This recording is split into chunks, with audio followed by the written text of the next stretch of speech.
വരുൺ അങ്ങനെ വീണ്ടും സംസാരിച്ചു കൊണ്ടിരുന്നു. നീ ഏത് കോളേജിലാ എന്ന് അർജുൻ ചോദിച്ചു. ഞാൻ എഞ്ചിനീയറിംഗ് തന്നെ, പക്ഷേ പാലക്കാട് തന്നെ ഒരു പ്രൈവറ്റ് കോളേജിലാണ് എന്ന് വരുൺ പറഞ്ഞു. എന്താ കോളേജിന് പേരില്ലേ എന്ന് അർജുൻ ചിരിച്ചുകൊണ്ട് ചോദിച്ചു. അല്ല ഉണ്ട്, പക്ഷെ പറഞ്ഞാൽ മനസ്സിലാവില്ല എന്ന് വിചാരിച്ചിട്ടാണ് പറയാഞ്ഞത്. കോളേജിൻ്റെ പേര് സ്വാതി തിരുനാൾ എഞ്ചിനീയറിംഗ് കോളേജ്. അറിയില്ല, കേട്ടിട്ടുണ്ട്, പക്ഷെ വലിയ പരിചയമില്ല എന്ന് അർജുൻ.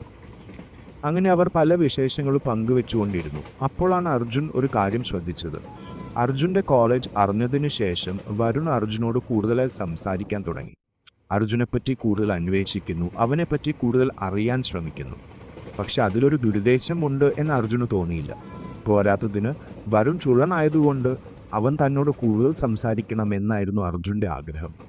അങ്ങനെ വരുണിൻ്റെ സ്റ്റേഷൻ എത്താറായപ്പോൾ അവൻ ബാഗ് എടുത്ത് ഇറങ്ങാൻ പോകുമ്പോൾ അർജുനോട് ഒരു ചോദ്യം ചോദിച്ചു. ബ്രോ, നമ്പർ തരാമോ? ഇടയ്ക്കൊക്കെ കോണ്ടാക്ട് ചെയ്യാമല്ലോ.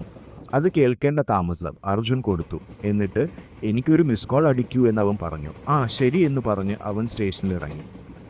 രണ്ടുപേരും ഗുഡ് ബൈ പറഞ്ഞ് ട്രെയിൻ നീങ്ങാൻ തുടങ്ങി. പക്ഷെ അവൻ ഇറങ്ങിപ്പോയിട്ട് ഇതുവരെ ഒരു മിസ് കോൾ പോലും വന്നില്ല.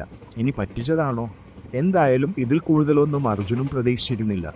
വരുണൊക്കെ പക്ക സ്ട്രെയിറ്റ് ആയിരിക്കും എന്നോർത്ത് കോഴിക്കോട് സ്റ്റേഷനിലെത്തി. അവിടുന്ന് ബസ് കയറി അർജുൻ നേരെ ഹോസ്റ്റലിലെത്തി അർജുൻ നന്നായി ഒന്ന് കുളിച്ചു. അവൻ്റെ ശരീരം നന്നായി ആസ്വദിച്ചു കുളിച്ചു. ആ ഓരോ സ്പർശവും വരുണിൻ്റെ ആയിരുന്നെങ്കിൽ എന്നോർത്തു. പക്ഷേ അവൻ ഇതുവരെ വിളിച്ചില്ല, ഇനി വിളിക്കാനും സാധ്യതയില്ല. വേഷം മാറി കൂട്ടുകാരൊത്ത് സംസാരിച്ചു കൊണ്ടിരുന്നപ്പോൾ പെട്ടെന്ന് ഒരു കോൾ വന്നു. അത് അവനായിരുന്നു, വരുൺ.